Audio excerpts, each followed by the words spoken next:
ونعوذ بالله من شرور أنفسنا ومن سيئات أعمالنا من يهده الله فلا مضل له ومن يضلل فلا هادي له أشهد أن لا إله إلا الله وحده لا شريك له وأشهد أن سيدنا ونبينا ومولانا محمدا عبده ورسوله صلى الله وسلم وبارك على نبينا محمد وعلى آله وصحبه وسلم تسليما كثيرا كثيرا.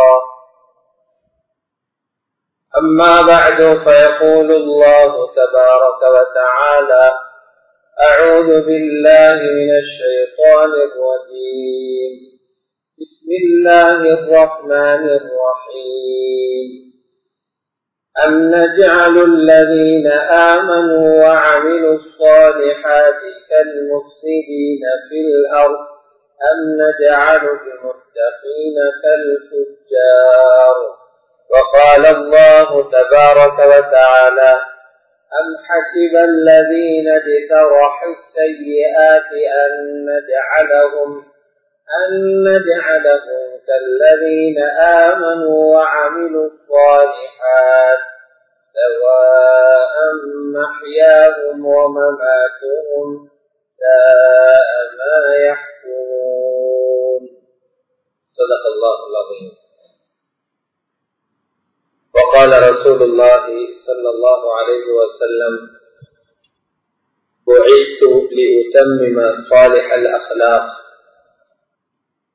وقال عليه الصلاة والسلام أيضا: خيركم خيركم لأهله وأنا خيركم لأهلي، أو كما قال عليه الصلاة والسلام.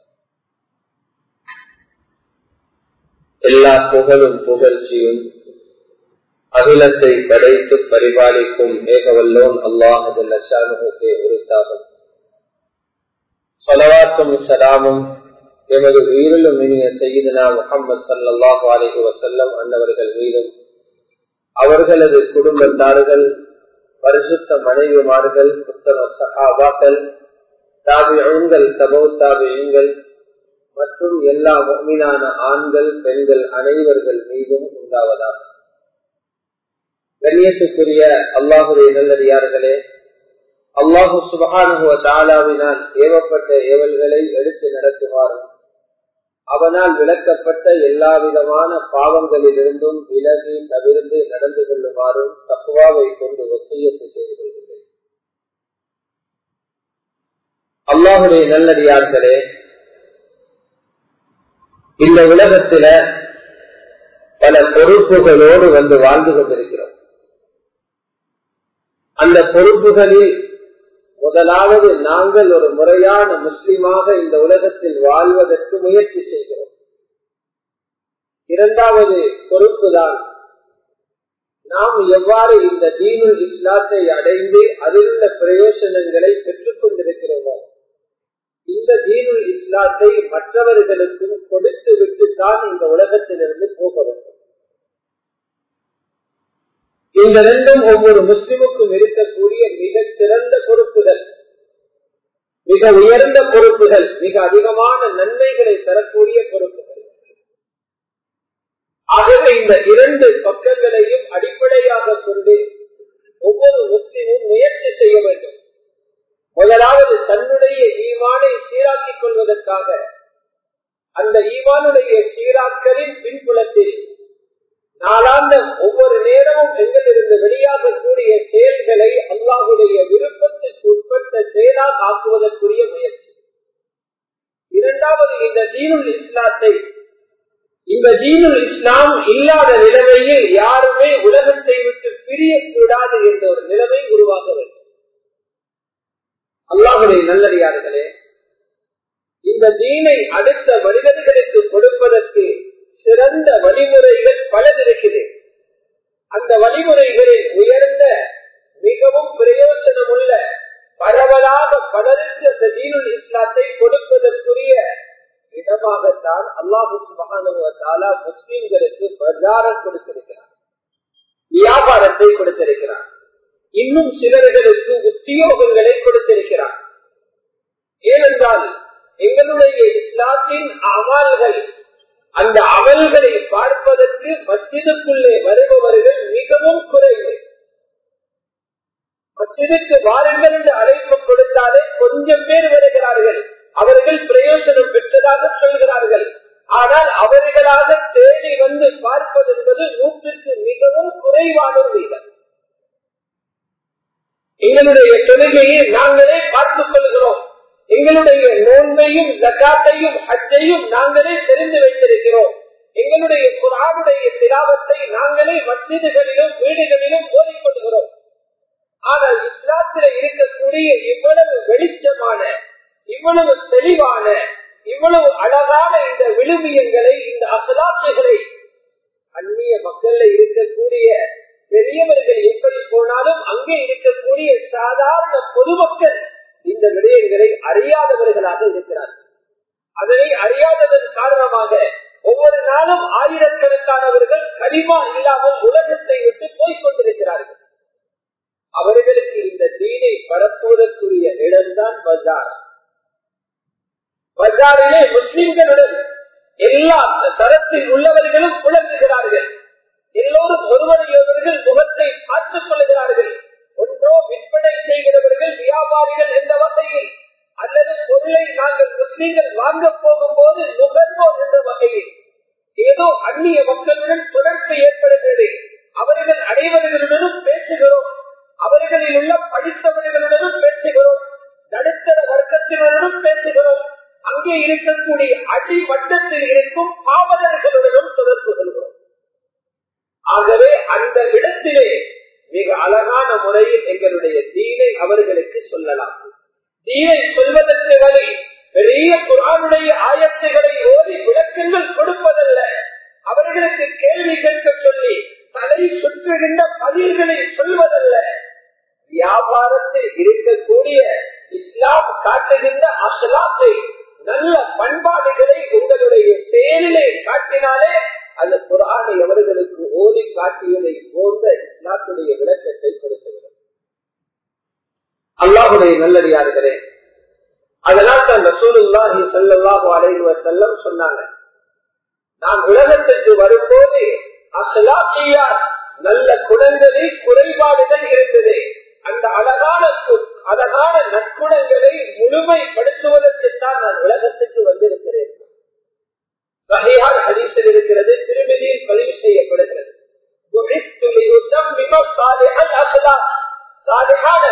சிறந்த அஹ்லாக்குகளை முழுமைப்படுத்துவதற்காக நான் அனுப்பப்பட்டிருக்கிறேன் என்றார்கள் ஸல்லல்லாஹு அலைஹி வஸல்லம். அல்லாஹ்வுடைய நல்லடியார்களே, ஆனால் எங்களில் பஜாருக்கு வியாபாரம் செய்ய போகின்ற வியாபாரிகள், அதே போன்று பொருள்களை வாங்குவதற்காக செல்கின்ற, கொள்வனவு செய்கின்ற அந்த நுகர்வோர்கள், அல்லது பஜாரை பார்வையிடுவதற்காக, சுற்றி பார்ப்பதற்காக செல்பவர்கள் யாராக இருந்தாலும் எங்களுடைய இஸ்லாத்தை இதனூடாக பரப்ப வேண்டும் என்ற சிந்தனை மிக மிக மிக குறைவாகவே இருக்கிறது. ஒரு முஸ்லிம் வியாபாரி அவர் பஜாருக்கு செல்வதனுடைய நோக்கமும் முஸ்லிம் அல்லாதவர் பஜாருக்கு செல்வதனுடைய நோக்கத்திற்கு இடையில் பாரிய வித்தியாசம் இருக்கிறது. முஸ்லிம் அல்லாதவர் ஏன் பஜாருக்கு போகிறார்? நான் அங்கு போனால்தான் என்னுடைய தேவைகள் நிறைவடையும், என்னுடைய தேவைகள் பூர்த்தியாகும். நான் பஜாருக்கு போகவில்லை என்றால் வறுமை ஏற்பட்டுவிடும், என்னுடைய தேவைகளை பூர்த்தி செய்ய முடியாமல் போய்விடும். தொழிலே தெய்வம் என்று அவர்கள் பஜாருக்கு போகிறார்கள். முஸ்லிம்களாகிய நாங்கள் யாரும் அப்படி போகக்கூடாது. முஸ்லிம்களாகிய நாங்கள் யாரும் அந்த சிந்தனையுடன் பஜாருக்கு போகக்கூடாது. ஏன்? எங்களை படைத்த ரப்பு எங்களுடைய ரிசத்தை பொறுப்படுத்திருக்கிறார்.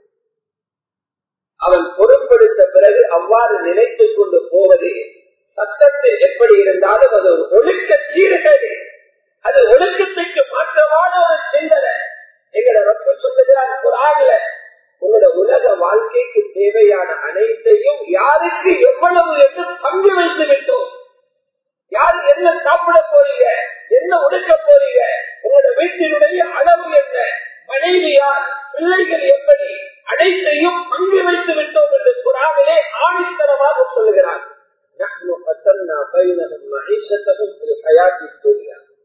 துனியாவுடைய வாழ்க்கையை அவர்களுடைய வாழ்வாதாரங்களை பங்கு வைத்து விட்டோம் என்று சொல்கிறார். இதற்கு மேலே இன்னும் நம்பிக்கையூட்டி பேசுகிறார்.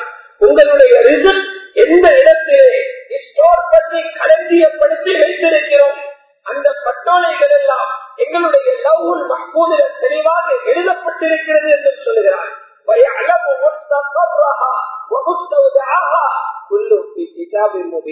அந்த ரிசல்ட் எங்கே பாதுகாத்து வைக்கப்பட்டிருக்கிறது, எங்கே அது ஸ்தானப்படுத்தப்பட்டிருக்கிறது, அனைத்துமே தெளிவான வேதத்திலே எழுதப்பட்டிருக்கிறது என்று சொல்கிறார். தெளிவான புத்தகத்திலே லவ்வுல் மஹ்பூதுடைய அந்த பலகையில் எழுதப்பட்டிருப்பதாக சொல்லுகிறார். இதற்கு மேல போயிட்டு அதை விடவும் உறுதியாக சொல்கிறார். சூரத்து ஜாரியாத்தில வானத்தில உங்களோட ரிசல்ட்கள் இருக்குது, ரிசல்ட் இருக்கிற இடத்தையும் சொல்லுகிறோம். வானத்தில் உங்களோட ரிசல்ட் இருக்குது, உங்களுக்கு வாக்களிக்கப்படுபவைகளும் வானத்தில இருக்குது என்று சொல்லி நிறுத்த சத்தியம் விட்டு சொல்கிறார். இது வெறும் கதை அல்ல. வானம் பூமியினுடைய ரப்பின் மீது சத்தியமாக இது உண்மையே உண்மைதான் நல்லா சொல்கிறார். இமாம் ஹசனுல் பஸ்ரி ரஹ்மத்துல்லாஹி அலைஹி இந்த ஆயத்தை ஓதிவிட்டு சொன்னாங்க, அல்லாஹ் அடியார்களை மன்னிக்க வேண்டும். அல்லாஹ்வ இவங்களோட நம்பிக்கையில ஏற்பட்ட குறைபாட்டின் காரணமாக அல்லாஹ்வ சத்தியம் செய்ய வைத்துட்டாங்க. சத்தியம் பண்ண ஏன் தேவை? நம்பிக்கை குறைந்தவர்களுக்கு நம்பிக்கை ஊட்டுவதற்கு தான் சத்தியம் தேவை. நம்பி இருந்தாங்க அல்லாஹ் சத்தியம் பண்ண வேண்டிய தேவை. இப்படி உறுதியாக ரப்பு சொல்லி இருக்கிற நேரத்தில் நான் போனாத்தான் எனக்கு வாக்க அங்கெல்லாம் இருக்கிறது என்ற அந்த நம்பிக்கை ஈமான் அந்த எப்படி ஒரு போதும் முஸ்லிமுக்கு வர முடியாது. அப்ப ஏன் பஜாருக்கு போகிறோம்? இது உலகத்தினுடைய ஒரு சுண்ணத். அல்லாஹ் இப்படி ஒரு முறையை வச்சிருக்கிறான். அதுக்காக பஜாருக்கு போகிறோம், அதுக்காக உத்தியோகத்துக்கும் வெளியிற்கும் போகிறோம். அதற்கு நபி அலைஹிஸ்ஸலாத்து வஸ்ஸலாம் மிக அழகான உதாரணம் என்று சொன்னார். அல்லாஹ்வுடைய ரசூல் ஒரு முஸ்லிம் எப்படி அவருடைய ரிஸ்க்குக்கு முன்னால் நடக்க வேண்டும் என்பதை புரிய வைப்பதற்காக மிக அழகான உதாரணம் சொன்னாங்க. திருமதியில் இடம்பெறுகிறது.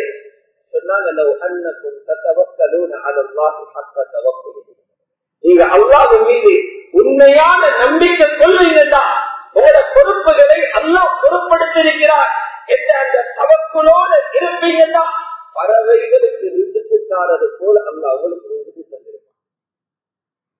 பறவைகளுக்கு ரிஸ்க் கிடைக்கிறது போல உங்களுக்கு கிடைக்கிறது.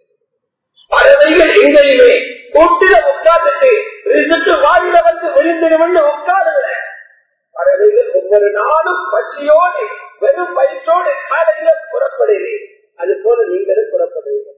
ஆனா பறவைகளுக்கு தெரியாது காலை சாப்பாடு எந்த மரத்துல இருக்குது, பகல் சாப்பாடு யாருடைய வயல்ல இருக்குது, இரவு சாப்பாடு எந்த மலை உச்சியில இருக்கிறது, எந்த ஒரு பிளானும் இல்லை, எந்த விதமான திட்டமிடலும் இல்லை. அந்த பறவைக்கு தெரியுமா என்னுடைய ரப்பு என்ற ரிஸ்கை ஏற்பாடு செஞ்சிருக்க. நபி ஸல்லல்லாஹு அலைஹி வஸல்லம் சொன்னாங்க, பாருங்க ஒவ்வொரு பறவையும் காலியான வயிற்றோடு காலையில போகுது, வயிறு நிறைய சாப்பிட்டு விட்டு மாலையில திரும்புது. உங்களோட நம்பிக்கையும் சீராக இருந்தா நீங்க பறவையை போல காலையில போறீங்க. ஆனா உங்களோட குறைபாடு உங்களோட நம்பிக்கை சீராக. அதனால அநியாயமாக கஷ்டப்படுறீங்க, மனமும் உழைஞ்சி போகுது, உடலாலையும் கஷ்டப்படுறீங்க, கஷ்டப்பட்டதற்கு பின்னாலேயும் கஷ்டம், இரவில தூக்கம் போகிறீங்க. ஒரு சோதனைக்கு பின்னால பல சோதனைகள் தேடியே காலத்தை கழித்து முடிச்சுட்டு போறீங்க. முஸ்லிமுடைய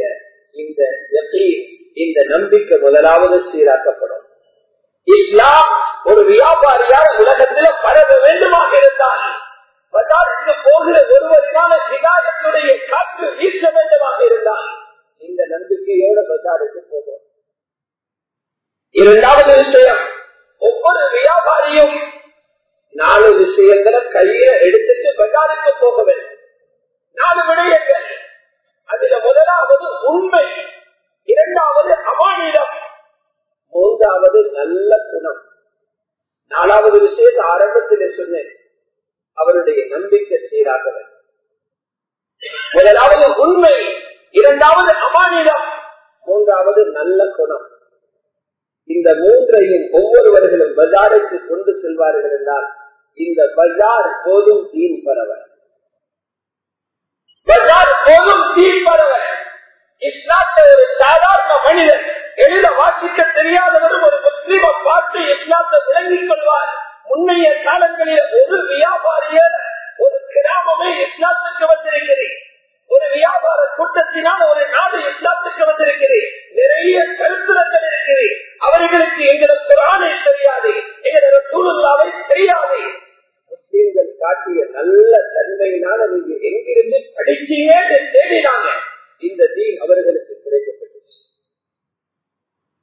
அதனால நபி அலைஹிஸ்ஸலாத்து வஸ்ஸலாம் சொன்னாங்க, வியாபாரிகளிடத்துல வலியுறுத்தி 2 விஷயங்களை சொன்னாங்க. உங்களுக்கு 2 தன்மையை உண்டாக்குங்க. பிசினஸ் படிக்கிறது எல்லாம் நரகத்திலிருந்து பாதுகாக்காது. அது மேலதிக குவாலிபிகேஷன். நீங்க பிசினஸ் படிச்சிருக்கிறீங்க, நல்ல வியாபாரம் போடுறீங்க, நல்லா செலக்ஷன் பண்றீங்க, இது மேலதிகமான விஷயம். இஸ்லாம் உங்களுடைய ஒவ்வொரு வியாபாரியிடத்திலும் 2 விஷயத்தை எதிர்பார்க்கும். அந்த 2 விஷயமும் சாதாரணமானதில்ல. உலகத்துக்கு வந்த ஒவ்வொரு நபியிடத்திலேயும் உண்டாக்கிய சிபத்துகள். உலகத்துக்கு வந்த ஒவ்வொரு ரசூலிடத்திலேயும் இருந்த தன்மை, ஒவ்வொரு நபியிடத்திலேயும் இருந்த தன்மை, அதுதான் உண்மையும் அமானிதமும். ரசூல்மார்களுடைய சிபத்தை எடுத்து பாருங்க. ரசூல்மார்களுக்கு 4 சிபத்துகள் கட்டாயம் இருக்க வேண்டும், வாஜிபான சிபத்துகள். அதில் முதலாவது உண்மை பேசுதல், இரண்டாவது அமானிதம். இந்த 2 தன்மையை ஒவ்வொரு வியாபாரியிடத்திலேயும் வர வேண்டும் என்று சொன்னாங்க. அதனால அவங்களுக்கு கூலி சொன்னாங்க. அந்த தன்மையோட பஜார்ல இருப்பீங்கடா, கியாமத்துல நீங்க நபிமார்களோடு இருந்துவீங்க. திருமதி ஷரீஃபில் இடம்பெறக்கூடிய ஹதீஸ், அத்தாஜிரு ஸதூக்குல் அமீன், உண்மையே பேசக்கூடிய வியாபாரி. சாதாரணமாக 10 உண்மையை சொல்லிட்டு 90 பொய் சொல்றவர் அல்ல, 50 உண்மையை சொல்லிட்டு 50 இடத்துல பொய் சொல்றவர் அல்ல. இன்றைக்கு பொய்தான் வியாபாரத்துடைய ஒரு குவாலிபிகேஷன், ஒரு தகமையாக பார்க்கப்படுகிறது. இதனால் நிறைய பேருடைய வியாபாரம் அழிந்து கொண்டு போகுது, பரம்பரை அனுபவிக்க முடியாத அளவுக்கு சீரழிஞ்சு கொண்டு போகுது. நபி அலைஹிஸ்ஸலாம் சாதிக் என்று சொல்லல, உண்மை பேசுகிற வியாபாரி என்று சொல்லல, உண்மையே பேசுகிற வியாபாரி. சாதிக் அல்ல, சதூக் என்று சொன்னாங்க. முபாரகாவுடைய வார்த்தையை பாவித்தாங்க. உண்மையே பேசுகிற வியாபாரி. அல் அமீன், யாரையும் ஏமாற்றாமல் நம்பகமாக நடக்கக்கூடிய வியாபாரி. உண்மையே பேசுகிற வியாபாரி, யாரையும் ஏமாற்றாத நம்பகமாக நடக்கிற வியாபாரி. யாரோட இருப்பாரு? கியாமத்தில் நபிமார்களோட நிற்பாங்க. எவ்வளவு உயர்ந்த தன்மை. பஜார்ல வியாபாரம் பண்ணிக்கொண்டு இருந்து நபிமாரோட மஹ்ஷர்ல எழுபடார். கொஞ்சம் ஈமானில குறைவாக இருந்தா நபிமார்களுக்கு அடுத்த தரமுள்ள சித்தீகளோடு எழுப்புவார். நபிமார்கள் சித்தீகளோடு எழுப்புவாங்கன்னு சொன்னாங்க. சொல்லலாம். அல்லாஹ்வுடைய நல்லடியார்களே, இந்த ஹதீசுகளை கேட்டு பஜார உயிரோட்டமுள்ள பஜார்களாக சஹாபாக்கள் மாற்றி அமைச்சாங்க. அப்படி நடக்க முடியாத நிலை உலகம் சொன்னதை பொய்ப்பித்து ஒளிமயமான பஜார்களை உருவாக்கலாம். சஹாபாக்கள் உருவாக்கி காட்டினார். அதுல ஜரீர் ரலியல்லாஹு அன்ஹு அவர்கள் பஜாருக்கு வந்தார் ஒரு பொருளை வாங்குறதுக்காக. வியாபாரியிடத்துல கேட்கிறார், இந்த பொருளுடைய விலை என்ன? வியாபாரி சொன்னாரு 100 திரகம். எங்கட பழக்கம் என்ன? 100 சொன்னா நாங்க 30 கேட்போம். உலகாலுக்கு கீழே விளையாடிக்கிறது எங்கட பழக்கம். அதுல ஜரீர் சொன்னாங்க, இல்ல இதோட பெருமதி 200 திரகம். நீங்க 100 இதனுடைய உண்மையான விலை 200. இன்னும் கொஞ்ச நேரத்தை சொன்னாங்க, இல்ல 300. கடைசியில கொண்டு வைத்து 500 திரகத்துல வச்சாங்க. இந்த பார்வையில இந்த பொருள் 500 திரகம் பொருள். வியாபாரியே குழம்பி போயிட்டாரு. நானே 100 சொல்ற, நீங்க 500 தர பாக்குறீங்க. விவரம் தெரியாம சொல்றீங்க. இல்ல அதுல ஜரீர் ரலியல்லாஹு அன்ஹு சொன்னாங்க, நாங்க ரசூலுல்லாஹி ஸல்லல்லாஹு அலைஹி வஸல்லம் அவர்களோட பைஅத் செய்திருக்கிறோம். நாங்க பைஅத் செஞ்சது முஸ்லிமாக இருக்கிறதுக்கு மட்டுமல்ல, ஜிஹாத் செய்வோம் என்கிறதுல மட்டுமல்ல, சொல்லுவோம் என்கிறதுல மட்டுமல்ல, எந்த முஸ்லிமும் படுகுழியில விழவிட மாட்டோம். அவர் கஷ்டத்தில விழுகிற நேரத்தில திறந்து அவருக்கு நசீஹத் செய்வோம். ஒவ்வொரு முஸ்லிமுக்கும் நசீஹத் செய்வோம் என்ற ரசூலுல்லாஹ்வுடைய கையில பைஅத் செய்திருக்கிறோம். அப்ப எனக்கு தெரியும் இதர பெருமதி 500 அதை மறைச்சிட்டுனா அந்த பைஅத்துக்கு மாற்றமாகி 500 திர்ஹம் கொடுத்து வாங்கிட்டு போறோம். புகாரி ஷரீஃப்ல கிதாபுல் புய்யோல இருக்குது. பார்க்க ஆச்சரியம். 2 சஹாபாக்கள் வாகன வியாபாரம் செஞ்சாங்க. அவங்களோட வாகனம் இந்த கார் வாகனம் அல்ல, ஒட்டகம், குதிரை, கழுதை, இதுதான் அவங்களோட வாகனம். பொருள்களை வாங்குற நேரம் நல்லது வாங்குறது போல தெரியாமல் மோசமான பொருள்களும் வாரது உண்டு. அதை யாரும் விற்பனை செய்ய மாட்டார். இவங்க ஒட்டகம் வாங்கினாங்க, ஒரு அழகான ஒட்டகம், பார்க்கிறதுக்கு அழகு. ஆனா அந்த ஒட்டகத்துக்குள்ள ஒரு குறைபாடு இருக்கு. வாகனங்கள் குறை இருக்கிறது போல ஒட்டகத்தில பல குறைகள் உள்ள ஒட்டகங்கள் இருக்குது. அந்த ஒட்டகத்தில் உள்ள குறை என்னவென்றால் எவ்வளவு தண்ணி குடித்தாலும் தாகம் போறது. இந்த வாகனம் இருக்கிறது, எவ்வளவுதான் பெட்ரோல் அடித்தாலும் போதும். இந்த ஒட்டகத்தை யாரும் வாங்க மாட்டாங்க. அதை நம்பி பாலைவனத்துல போயிடாது, எதிரில உட்கார்ந்துடும். யாரும் வாங்க வந்தா இவங்களோட கடைகளுக்கு வந்தோன்னு அழகுக்கு அந்த ஒட்டகத்தை தான் போய் குடிப்பாங்க. இவர் சொல்வார், ஒட்டகம் நல்லதுதான், ஆனா இப்படி ஒரு குறை இருக்குது, விருப்பம் தான் வாங்குங்க. குறைய சொன்னா வாங்குவாங்க. இதுதான் எங்கட நம்பிக்கை. இந்த நம்பிக்கை தான் இல்லாமலாக்கப்படும். குறைய சொன்னா வாங்காமல் அல்ல, உங்களோட ரிஸ்க்கு இருந்தவன் இருந்தா வாங்குவாங்க. குறைய சொல்றதாலேயோ இல்லாமலாகிறதாலேயோ உங்களோட ரிஸ்க்கு குறைஞ்சி போகாது. இப்ப அந்த ஒட்டகம் அப்படியே தள்ளுப்பட்டு இஸ்பத்துல இருக்கு, யாருமே எடுக்கிறது. ஒரு நாள் வளமையாக நிற்கிற பார்ட்னர் அந்த சஹாபி ஒரு தேவையாக போயிட்டார், மற்றவர் வந்திருந்தார். அந்த நேரம் பார்த்து ஒரு வயதாளி ஒட்டகம் வாங்க வந்தார். அவரும் வந்தவுடனே அழகாக இருக்கிற ஒட்டகத்தை பிடிச்சார். எவ்வளவு விலை? 5000 திர்ஹம் என்றார். 5000 திர்ஹத்தை கொடுத்து எடுத்துட்டு போயிட்டார். மாலையில் அவர் வர்றார். வந்து பார்த்தோம்ன அந்த வளமையாக தேங்கி இருக்கிற ஒட்டகத்தை காணலே, எங்கேன்னு கேட்டார். சொன்னாரு, இன்றைக்கு ஒரு அப்பா வயசாளி வந்தாரே, அவரது தலையில கட்டிட்டார். அல்லாஹ்வுடைய நல்லடியார்களே, இவர் கேட்டால் நீங்க அதில் உள்ள குறைய சொன்னீங்களா? குறைய சொன்னா நசீஹத் செய்வீங்களா? இவர் கேட்கிறார், குறைய சொன்னா யாரும் வாங்குவாங்க, யாரும் வாங்க மாட்டாங்க. இவர் சொன்னார், யாருக்கு விற்பனை செய்வீங்க? அடையாளங்களை கேட்டு விலகி கொண்டார். அதற்கு அப்துல்லாஹ் இப்னு உமர் ரலியல்லாஹு அன்ஹு அவர் குறிப்பிட்டிருக்கிறார். 5000 காசையும் எடுத்துக்கொண்டு மஸ்ஜிதுக்கு போறாங்க. அப்துல்லாஹ் இப்னு உமர் ரலியல்லாஹு அன்ஹு அவங்களை சந்தித்து 5000 காசையும் விடுங்க, எங்களை மன்னிச்சுக்கோங்க, இந்த வியாபாரம் முறையாக நடக்கவில்லை, இதுல எப்படி ஒரு குறை இருக்குது, எங்களோட சகோதரர் அதை சொல்லாம இருந்திருக்கிறார். அதற்கு அப்துல்லாஹ் இப்னு உமர் ஆரம்பத்துல காசை வாங்கிட்டும் பின்னால சொன்னாங்க, நான் மனதால விரும்பி இந்த ஒட்டகத்தை எடுத்துட்டு நான் குறையை பொருந்திக் கொள்றேன், நீங்க காசை எடுத்துக்கொண்டு போவேன். சஹாபி சொல்றாரு, ஹலாலாக வர இருந்த 5000, இந்த 5000 கிடைக்கவே இருந்துச்சு. 5000 திர்ஹம் கொஞ்சம் அவசரப்பட்டீங்க, அது ஹராமாக வர பார்த்து அல்லாஹ் பாதுகாத்தார். இப்படி ஒவ்வொருவர்களுடைய பஜார்ல இந்த அசலாசியா வெளிப்பட்டா எப்படி இருக்கு? இதுக்கு பெயர் அமானத், இதுக்கு பெயர் சிதத். உண்மை பேசுகிற வியாபாரிகள், ஒளிவு மறைவில்லாமல் தெளிவாக பேசுகிற வியாபாரிகள், இந்த கொள்கையை ஒவ்வொரு வியாபாரியும் கடைபிடித்தால் பஜாரே வெற்றி தெரியும். இந்த முஸ்லிமை நம்பி பல பேரும் அணி திறந்து வந்துருவாங்க. அவருடைய இஸ்லாம் ஜொலிக்கும், அவருடைய இஸ்லாம் ஒளிமயமாகும். அல்லாஹ்வுடைய நல்லடியார்களே, ஆகவேதான் ஸல்லல்லாஹு அலைஹி வஸல்லம் இந்த 2 தன்மையும் ஒவ்வொரு வியாபாரிகளிடத்திலும் விரும்பினார். பஜாருக்கு போகிறவர்கள் கூட ஒரு பொருள்களை வாங்கும் போது அவர்களும் அகலாத்தோடு நடக்கணும், தன்மைகளை வெளிப்படுத்தணும். சண்டை பிடிக்கிறதும் வாக்குவாதம் புரிகிறதும் ஏற்கிறதும் இல்லை, அவர்களுடன் அகலாத்தாக நடந்து கொள்ள வேண்டும். ரசூலுல்லாஹி ஸல்லல்லாஹு அலைஹி வஸல்லம் நுபுவத்துக்கு பிறகு அவங்க தனியாக எந்த வியாபாரமும் செய்யல, எந்த வியாபார நிலையமும் வச்சு அவர்கள் வியாபாரம் செய்யல. நுபுவத்துக்கு முன்னால் சிரியாவுக்கும் பெற்றிருக்கிறாங்க, அவங்களுக்கு போறதுக்குள்ள நேரம் இல்லை. ஆனா நுபுவத்துக்கு பின்னால அவங்க இடையில பஜாருக்கு போவாங்க. ஏன்?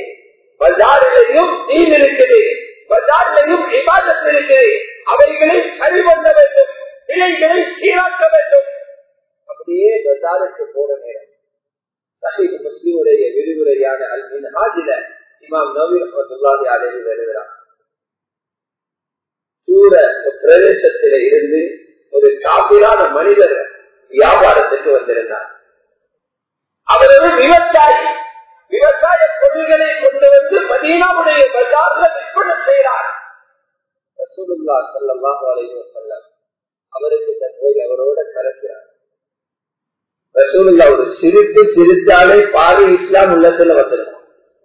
என்ன மாய சிரிப்பு இல்லை அவங்களோட சிரிப்பு தீனம், தீனம் பரப்புற சிரிப்பு தான் ரசூலுல்லாஹ் சிரிப்பு. கேட்டாங்க, நீங்க எங்குள்ளவங்க? அவரு சொன்னா, நான் தூரத்திலே இதை வந்திருக்கிறேன். அப்துல் கைஸ் என்ற கபீலாவில் உள்ளவங்க. அந்த கபீலா, அந்த கோத்திரத்தில் யாரும் முஸ்லிம்கள் இல்லை, பெரிய ஒரு கோத்திரம். அங்கிருந்து வந்திருக்கிறீங்களா? கேட்டால் உங்களோட தலைவர் அஷத் அவர் எப்படி இருக்கிறார்? சொன்னால் அவர் நல்லா இருக்கிறார். அஷத்துக்கு அல்லாஹ் 2 தன்மைகளை வச்சிருக்கிறார். இது முஸ்லிம் ஊரில் உள்ள ஒரு தலைவரை புகழ்றதல்ல, முஸ்லிம் அல்லாத ஒரு கோத்திரத்தின் தலைவரை பாராட்டுகிறார்கள். அல்லாஹ் அவருக்கு 2 இயற்கை தன்மைகளை கொடுத்திருக்கிறார். முதலாவது, அவர் சகிப்பு தன்மை இருக்கிறது, எந்த கஷ்டத்தையும் பொறுத்துக் கொள்வார். இரண்டாவது, அவசரப்படாம எல்லா வேலைகளையும் நிதானமாக செய்வார். இதை கேட்டவுடனே ரொம்ப ஆச்சரியம். முஸ்லிம்கள் மட்டும் வாழ்ற இந்த மதீனால எங்கட கபீலாவினுடைய தலைவரை புகழ்ந்து பேசுற ஒருத்தர் இருக்கிறாரா? இவர் சொன்னார், நான் அவரோட மருமகன், அவரோட மகளைத்தான் கல்யாணம் செய்தேன். நபி அலைஹிஸ்ஸலாத்து வஸ்ஸலாம் போயிட்டாங்க, ரசூலுல்லாஹ் போயிட்டாங்க. அவருக்கு பெரிய ஆயத்துகளை ஓதி அவரை கேட்ட கேள்விகளுக்கு பதில் சொல்லி சுத்தி ரீதியான தலையால் ஆக்கிக்கல்ல, சிரித்து பேசிட்டு போயிட்டார். அவர் கேட்கிறார், மதீனாவில இப்படி ஒரு நல்ல மனிதர் இவர் யார்? இவ்வளவு நாளும் யாருமே இப்படி கணக்கையில எங்களோட கபீலாவோட தலைவர் தெரிந்த ஒருத்தர் சொன்னாங்க, அவர்தான் முஹம்மது ஸல்லல்லாஹு அலைஹி வஸல்லம். பின்னால ஓடி போனார், கையை பிடிக்கிறார், அவரோட தீனை நான் கபூல் செய்தேன், அஷ்ஹது அல்லா இலாஹ இல்லல்லாஹு வ அன்னக ரசூலுல்லாஹ். ஓய்வு நேரங்கள்ல மார்க்கத்தை படிச்சுக்கோங்க. மஸ்ஜிது நபவியில வுதுவை படிக்கிறார், மிக முக்கியமான தொழுகை போன்ற ஏனைய அமல்களையும் படிக்கிறார். இப்ப வியாபார சீசன் முடிஞ்சு, காலம் முடிஞ்சு ஊருக்கு போக போறாங்க. நபி அலைஹிஸ்ஸலாத்து வஸ்ஸலாம் அவருக்கு சொன்னாங்க, உங்களோட ஊர்ல தொழக்கூடியவங்க யாருமே இல்லை என்றாலும் வீட்டிலேயாவது தொழுதுகோங்க, 5 நேரமும் தொழுதுகோங்க, தொழுகைய படிச்சிருக்கீங்க. அவர் போற நேரம் ஒரு கடிதம் கொடுத்திருக்கிறாங்க, இது உங்களோட மாமனாருக்கு கொடுங்க. இமாம் நவவி ரஹ்மத்துல்லாஹி அலைஹி எழுதுறாங்க, ஊருக்கு போயிட்டாங்க. ஊருக்கு போயிட்டு அந்த ஊர்ல முஸ்லிமே கிடையாது, யாருமே இல்லை. ஆனால் பகிரங்கமா சொல்ல முடியாது, வீட்டில சொல்ல வேண்டும். ஊருக்கு மறைத்தாலும் மனைவிக்கு மறைக்க முடியாது. மனைவி பார்க்கிறார், மதீனாவில் இருந்து வந்ததிலிருந்து மாற்றம். கொஞ்ச நேரத்துக்கு பொறுத்த முகத்தை கழுகிறார், கையை கழுவுகிறார், சோரை பார்த்து துணிகிறார், எழுப்புகிறார். என்ன ஆச்சரியம்! அவருடைய தந்தைக்கு போயிட்டு சொல்லாத, உங்களோட மருமகன் எத்திரிக்கு போய் வந்ததுல இருந்து கொஞ்சம் வித்தியாசம் என்னன்னு பாருங்க. மாமனார் மருமகனை கூப்பிட்டு கதைக்கிறார். அவர் சொன்னாரு, உங்களோட அகலாக்கையால் உங்களிடத்திலிருந்து நல்ல தன்மைகளை சொன்னதால கவலைப்பட்டு தான் ஹஜ்ரத் முஹம்மதுடைய மார்க்கத்தை நான் ஏற்றுக்கொண்டேன். அவருடைய தீனில் உள்ள கொள்கைகள் ஏண்ட சிறப்புகளை சொன்னாரா என்று கேட்க உள்ள வச்சிருந்த கடிதத்தை எடுத்துக் கொடுக்கிறார். சுப்ஹானல்லாஹ். அந்த கிராமத்தில் உள்ள அந்த கோத்திரத்தில் உள்ள மக்களை ஒன்று சேர்த்து அந்த கடிதத்தை வாசிக்கிறாங்க. அந்த இடத்திலே 80 குடும்பங்கள் இஸ்லாத்தை கபூல் செய்தாங்க. அவர்கள் ரசூலுல்லாஹ்வை சந்திக்கிறதுக்கு வந்த செய்தியும் சஹீஹ் முஸ்லிம்ல பதிவு செய்யப்பட்டிருக்கு. பஜாருக்கு போன ரசூலுல்லாஹ் ஸல்லல்லாஹு அலைஹி வஸல்லம் அவர்களுடைய ஒரு சிறப்பு, அவர்களுடைய ஒரு பேச்சு, அக்லாக்கான ஒரு பேச்சு அப்துல் கைஸ் என்ற கபீராவுக்கு ஹிதாயத்தை கொடுத்திருந்தார். பல ஆயிரம் குழந்தைகள் பஜாருக்கு போய் வருகிற எங்களை பார்த்து காரி உமிழ்கிற நிலைமை, எங்களை பார்த்து இவர்களா முஸ்லிம்கள், இந்த இஸ்லாத்தை நாங்கள் பின்பற்ற தயாரில்லை என்று சொல்வதாக இருந்தால் இஸ்லாம் சொல்லுகிற நல்ல தன்மைகளை நான் எங்களுக்கு கொண்டு வரது. ஆகவே பஜார்ல போயிட்டு வியாபாரம் செய்யறது கெட்டித்தனம் அல்ல. எல்லாரும் வியாபாரம் செய்யறாங்க, ஒப்புக்கு போறது ஒரு கெட்டித்தனம் அல்ல. உத்தியோகம் பண்ணி லட்சக்கணக்கில் சேர்ந்தது கெட்டித்தனம் அல்ல. அல்லாஹ்வை மறுக்கிற காபிரும் கோடீஸ்வரனாக இருக்கிறார். கெட்டித்தனம் உங்களோட வியாபாரத்தால பல 100 பேருக்கு ஹிதாயத்தை கிடைச்சிருக்கும். உங்களோட உத்தியோகத்தால பல 100 பேருக்கு ஹிதாயத்தை கிடைச்சிருக்க வேண்டும். அதற்குரிய அக்லாக்கை படித்தே அதை வாழ்க்கையில கொண்டு வரணும். அதற்கான ஒரு முயற்சி, 2 வகையான முயற்சி. நல்ல தன்மைகளை வாழ்க்கையில கொண்டு வர 2 வழிகள் இருக்கிறது. முதலாவது, அதிகமாக அல்லாஹ்விடத்துல துஆ செய்ய வேண்டும். நல்ல தன்மைகளை நடிக்கிறாது, நல்ல தன்மைகள் ட்ரைனிங் போயிட்டு கொண்டு வராது, அல்லாஹ்தான் கொண்டு வர வேண்டும். அதனால தஹஜ்ஜுத் தொழுகையில துஆவிலே ஸல்லல்லாஹு அலைஹி வஸல்லம் அல்லாஹும்ம ஹ்தினி லி அஹ்ஸனில் அக்லாக் லா யஹ்தி லி அஹ்ஸனிஹா இல்லா அன்த். யா அல்லாஹ், நல்ல அழகான அக்லாக்கை எனக்கு வழிகாட்டு, உனக்கு மட்டும்தான் நல்ல அக்லாக்கை வழிகாட்டலாம். வஸ்ரிஃப் அன்னி ஸய்யிஅஹா லா யஸ்ரிஃப் அன்னி ஸய்யிஅஹா இல்லா அன்த். என்னிடத்தில் இருக்கிற மோசமான கெட்ட குணங்களை இல்லாமலாக்கி உனக்கு மட்டும்தான் ஆக்கலாம். ரசூலுல்லாஹ் தஹஜ்ஜுத்ல வஜ்ஜஹ்து ஓதுகிற அந்த சந்தர்ப்பத்தில் இந்த துஆவையும் சேர்த்து ஓதிருக்கிறார். வேறு துஆக்களும் ஓதிருக்கிறார். இரண்டாவது, சீரத்துர் ரசூல். ஹஜ்ரத் ரசூலுல்லாஹ்வுடைய வாழ்க்கையை படிக்கணும் அல்லது மற்றவர்கள் சொல்வதை கேட்க வேண்டும். ஹயாத்து சஹாபா, சஹாபாக்களிடத்திலிருந்து நல்ல தன்மைகளை படிக்க வேண்டும். அப்பவாவது ஒரு கவலை வரும், இந்த தன்மைகள் எங்களுக்கு வரும். அல்லாஹ்வுடைய நல்லடியார்களே, ஆகவே இந்த அடிப்படையில எங்களுடைய பஜார்களையும் தீன் பரவும் பஜாராக, தீனுடைய ஒளியை பரப்பும் பஜாராக, அடுத்த மக்களுக்கு இஸ்லாமிய விழுமியங்களை கொடுத்ததற்கும் பஜாராக மாற்றுவதற்கு முயற்சி செய்வோம். எல்லாம் அல்லாஹ் சுப்ஹானஹு வ தஆலா எங்களுக்கும் ஏனைய முஸ்லிம்களுக்கும் அந்த உயர்ந்த தன்மைகளையும் கவலைகளையும் தந்தருவாராக. யா அல்லாஹ், உலகத்தில் உள்ள எல்லா முஸ்லிமான முஃமினான ஆண்கள் பெண்கள் அத்தனை பேருடைய பாவங்களையும் மன்னித்தருவாயா. ஹயாத்தோடு இருப்பவர்களையும் மன்னிப்பாயாக, கபராளிகளாக வாழ்பவர்களையும் மன்னிப்பாயா. யா அல்லாஹ், முஸ்லிம்களுக்கு பூர்த்தியாக உதவி செய்வாயா. எங்கெல்லாம் முஸ்லிம்கள் அநியாயம் செய்யப்படுகிறார்களோ அவர்களுக்கு அவசர உதவி செய்வாயாக. அநியாயக்காரர்களில் அவர்களை பாதுகாப்பாயாக. முஸ்லிம்களை பலம் பொருந்தியவர்களாக ஆக்குவாயாக. உணவில்லாதவர்களுக்கு உணவளிப்பாயாக. ஆடை இல்லாதவர்களுக்கு ஆடை அளிப்பாயாக. யாருடைய ஊர்கள் அழிக்கப்பட்டிருக்கிறதோ அந்த ஊர்களை நீ திரும்பவும் மிக செழிப்பாக உருவாக்கி கொடுத்தருவாயா. புனிதமான மஸ்ஜிதுல் அக்ஸாவை யா அல்லாஹ் எதிரிகளுடைய பிடியிலிருந்து மீட்டு பூர்த்தியான சுதந்திரம் பெற்ற ஒரு மஸ்ஜிதாக நீ ஆக்கி தந்தருவாயாக.